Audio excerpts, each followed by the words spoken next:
મિત્રો, આજે સાયન્સમાં હું પ્રાણીઓમાં પોષણ પાઠ વિશે ભણાવીશ.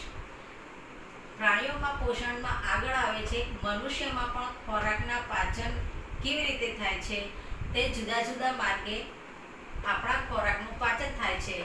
તો પહેલું છે મુખ ગુહા. મુખ ગુહામાં લાળ રસ દ્વારા ખોરાક અન્નનળીમાં પ્રવેશે છે. અન્નનળીમાં એટલે કે યકૃત દ્વારા ખોરાકનું રૂપાંતરણ થઈ જઠરમાં જાય છે અને જઠરમાંથી ખોરાક સ્વાદુપિંડ દ્વારા નાના આંતરડામાં જાય છે. નાના આંતરડામાંથી ખોરાક સીધો જાય છે મોટા આંતરડામાં. મોટા આંતરડામાં ન પહોંચેલો ખોરાક એટલે કે અપાચ્ય ખોરાક મળાશયમાં જાય છે અને મળાશય એટલે કે મળદ્વાર દ્વારા તે બહાર નીકળે છે. નાના આંતરડાની લંબાઈ 1.5 મીટર છે.